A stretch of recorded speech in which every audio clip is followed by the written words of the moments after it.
Hi there, Joe from Mindshore here. Let's talk about art. One thing I imagine is on Mindshore is that VCs, venture capitalists, they can set up small trickle of funds to artists. And the advantage of this is that the artists, they will get the time they need to build up their skills. Because very often you need a lot of time to acquire the skills that you need to be good at something. And artists, they often have a very difficult time making money in the beginning.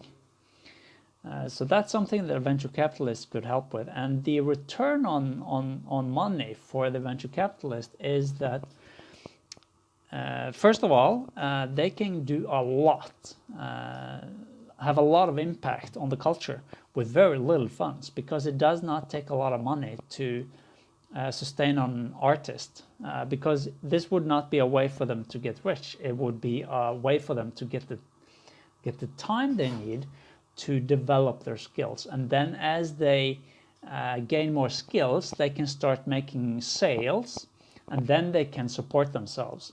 And that is also when the venture capitalist is starting to make his money back. So I imagine, for example, poetry. That is, you don't need a lot of capital to do poetry. The same for literature, the same for painting, the same for sculpture, the same for music.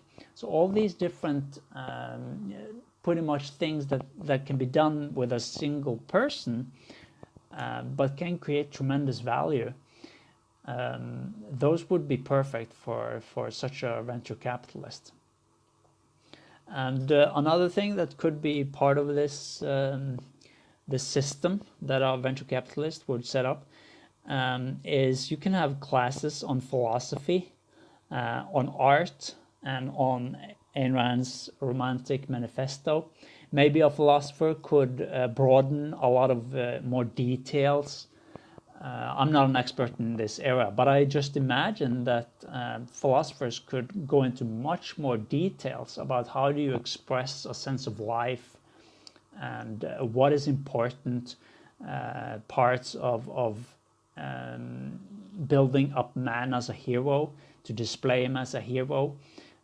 For example, the importance of choice in man's life, how man can rule nature. I know one thing that I've been missing in art is to see man as he is building machines. So I think there's something very heroic about that. I really like big machines, and you could express this in art as well, I think. Another important part of Mindshore is that because you would have no taxation, people in general would have more money. And I think that the combination of having good art that is hero worshipping art, and people having more money, they would spend more money on art. And I don't think that this have to be left to random chance. I think it can be consciously designed so that you can have a flourishing market in art. And because you also have many objectivists in close proximity to each other, it becomes much easier to sell the art. And this way you can start out with people who are just half good as artists, but because they get the time they need, and because they're starting to slowly make some sales, they can get the time they need to get better at it. And as they get feedback from the market is telling you that, okay, what you're doing here, this is really good, do more of this.